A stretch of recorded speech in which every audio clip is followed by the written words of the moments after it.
envie de café après le repas? Une habitude? Besoin d'un stimulant après un repas lourd?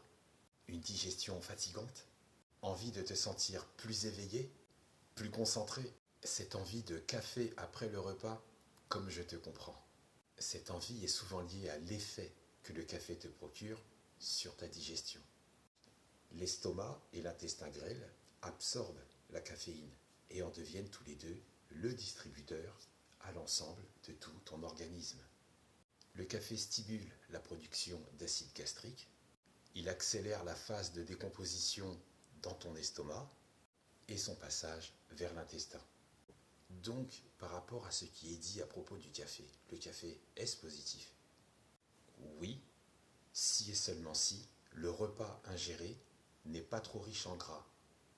Et c'est-à-dire prendre un café juste après un repas riche en gras saturés, même chez une personne en très bonne santé, aura pour effet de maintenir élevé le taux de glucose dans le sang à un niveau quasi identique que celui d'une personne qui souffre du diabète. Eh bien alors, boire un café après le repas, une fois c'est bon, une fois c'est pas bon, au final, on le boit quand alors? Si tu patientes 2 heures après manger, le processus de digestion est déjà enclenché. Il en est presque à 60-70% de son travail.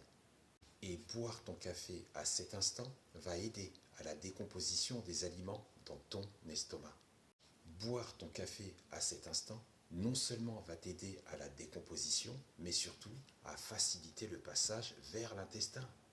Boire ton café à cet instant va t'aider à une meilleure concentration. Boire ton café à cet instant va te donner un meilleur niveau d'énergie, que ce soit au travail ou à la maison. Ceci étant dit, tu connais ton corps mieux que quiconque. Si tu as fait un repas riche en bons aliments, de bonnes associations alimentaires, tu auras donc une digestion plus facile, plus simple et surtout moins fatigante. Et donc, si elle est moins fatigante pour ton organisme, rien ne t'empêche de boire un café 1 heure après le repas, si tu restes toujours à l'écoute de ton corps. C'est selon ton ressenti. Eh bien alors, on patiente. Mais à quoi ça sert d'attendre si, au contraire, c'est bon pour la digestion? Je ne comprends pas. Il faut patienter. Si l'organisme est en cours de travail de digestion, il est encombré. Et surtout si cette phase de travail n'en est que de moitié. C'est un peu comme un programme de machine à laver.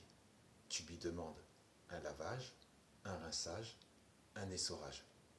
Une fois ce programme terminé, et si tu trouves que tes linges ne sont pas assez essorés, tu lui rajoutes un cycle d'essorage supplémentaire. Ton corps, c'est pareil. Laisse faire la phase de prédigestion et l'essorage, ce sera le café. Certains auront un ressenti au bout d'1 heure, 1h30, voire 2 heures, et c'est selon l'organisme et le ressenti de chacune, de chacun. Ensuite, boire ton café va stimuler la phase de digestion finale, t'aider à éliminer plus facilement les déchets et plus rapidement. Le café peut t'aider aussi à réduire les désagréments de la constipation et réduire le risque de certains cancers. Ah bon, c'est vrai ça? En buvant du café, toutes les matières stagnantes, toutes les matières nocives vont squatter moins longtemps dans le côlon. Elles vont glisser et séjourner aussi moins longtemps contre les parois intestinales. Mais toi, ton café, tu le préfères quand? À midi, l'après-midi ou en début de soirée?